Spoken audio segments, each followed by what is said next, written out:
Anong nangyari dito kay Basti Duterte?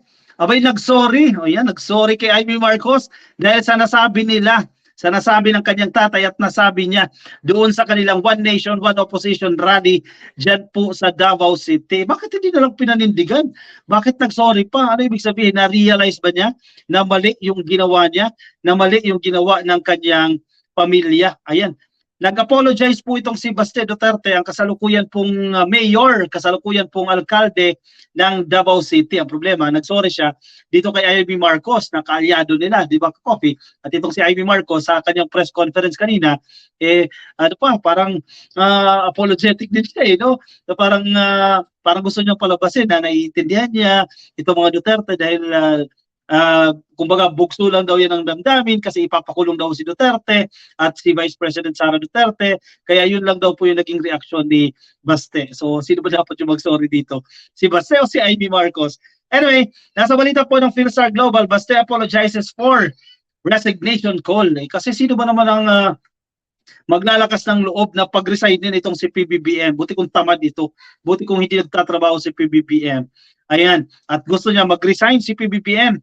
Anong mangyayari dyan? Sabi nga ng mga analyst, kung magre-resign yan, sino makikinabang? Di kayo. Kayo ulit mga Duterte, di ba? Hindi magiging presidente si VP Sara Duterte dahil sa ating line of succession, susunod siya. Hindi sila ulit na kinabang. As if naman, papatulan yung kanyang hamon. For demanding in a speech on Sunday the resignation of President Marcos, Davao City Mayor Sebastian Baste Duterte has already apologized. Kung ikaw ka-coffee, kung sa'yo nag-sorry itong si Baste, tatanggapin mo ba? Sige, comment dyan sa ating comment box. So kung tatanggapin nyo itong apology ni Baste Duterte.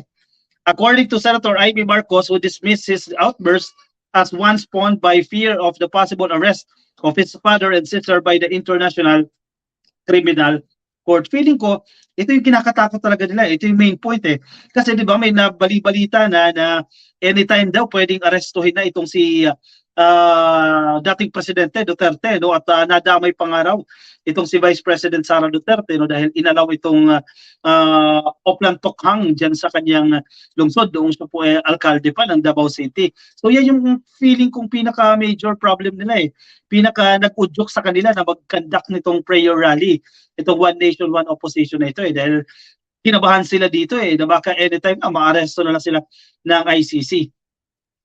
Mayor Baste approached me to say sorry over and over again. Uy, hindi lang pala isang beses. Over and over again. So ilang beses nag-sorry. I understand him for being emotional because of concerns that his father and sister may be arrested, Marcos said in an ambush interview dyan po sa Senado. Parang normal lang daw. Kasi arrestin ba naman yung kapatid mo? Siyempre, kakabahan ka. He will really have an emotional outburst, sabi ni Amy Marcos.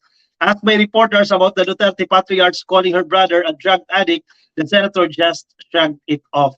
I'm not involved there. They can handle it alone, sabi ni Marcos. Yan, nakakaloka. That's all I have to say. Biruin mo, napahiya kasi siya Nandoon siya. Wala siya sa bagong Pilipinas kick-off rally, pero nadyadyaan siya sa Davao City. And then nakarinig tuloy siya ng panlalait sa kanyang kapatid. At ang sabi niya, nakakaloka lang. Naloka talaga siya sa narinig niya. The Davao City Mayor is the son of former President Duterte. Alam nating lahat yan. The former president is under investigation by the ICC for possible crime against humanity, especially for the killing of thousands of alleged drug offenders and other suspected criminals. Isa yan ka-coffee sa kinakabahan lang ngayon ng mga Duterte at ganoon din po ng kanilang mga supporters ang anytime daw po na pwedeng arestuhin na itong si Duterte at mukhang pumapanig po dito sa mga allegedly biktima, pamilya ng biktima ng war on drugs. Kaya kinakabahan na bahagya ka-coffee itong kampo nila na baka maaresto. Yan, walang sorry. Sabi ni Mood Covers, inulit-ulit daw ka-coffee over and over again. Ang ginawa ni Baste dito inulit-ulit itong pagbibigay ng apology kay Ivy Marcos. Hindi ko tatanggapin ng sorry ni Baste, sabi ni Maylin. Yan, pasensyahan na. Bugok ang matandang tubig lang. Anong ibig sabihin yan? Tubig lang. Francis Rossini, bugok ang matandang tubig lang. Walang kasalanan ng tatay mo at ate mo. Bakit sila ikukulong. Exactly. And then, depensa nila sarili nila. They have the resources, kaya nila magbayad ng abogado, no, para ipagtanggol ang kanilang sarili. So bakit naman ganoon kakabahan, di ba? Kung kaya mo naman ipagtanggol ang iyong sarili.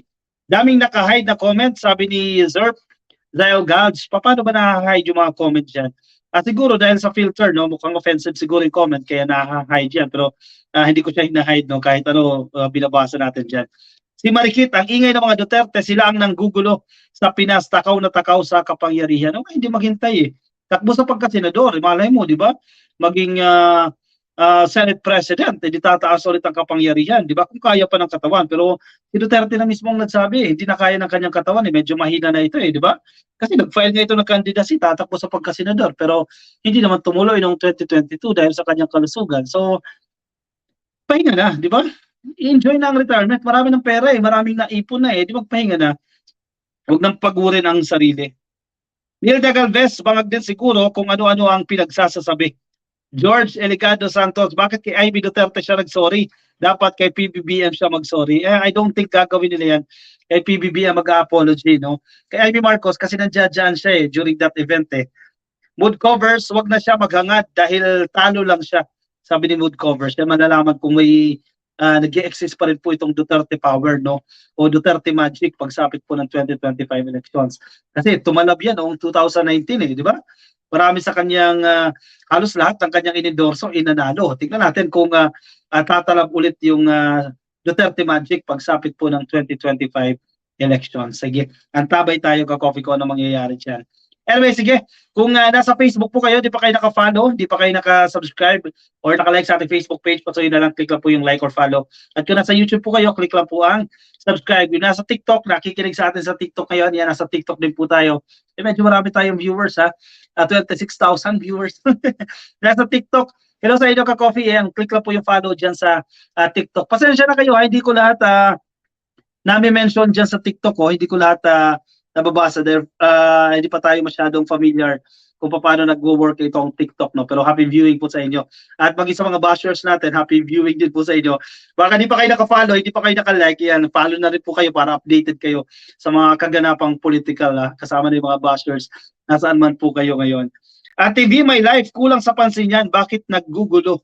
Dapat nag-retire na di ba? Pero andyan ulit, nabuhay ulit nag-iingay ulit sunod-sunod pa yung media presence baka bukas may bagong press ko na naman pero actually kaya sila napipiko ng todo dito, hindi sila pinapatulan ni PBBM At kung titingnan mo yung strategy ni PBBM, no, yung pag-address dito, halimbawa itong issue na gumagamit ka daw ng ng coke, tuloy nung sinagot siya, baka fentanyl yan.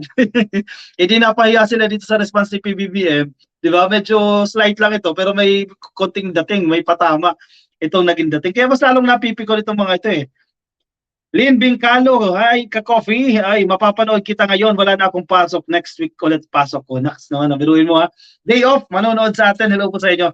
Buti pa si Top 1 nasa TikTok na, ka-coffee, Belton Valenzuela. TikTok na tayo ka-coffee. We're trying to navigate TikTok kung paano siya nag-work. Kasi mga Duterte, kasama si Amy sa mga loyalista. Ayan, tingnan natin kung mananalo ito sa 2025 elections. Ali Calzado, Lazo, no, ka-coffee, the best ka-idol, Nax, magaling ka-idol, PBBM, solid tayo. Thank you for your support sa ating mga ka-coffee na sumusuporta pa rin po sa atin. Kung ano kayo ninyong kape, ka-coffee, sige, move on tayo sa ating mga next topic.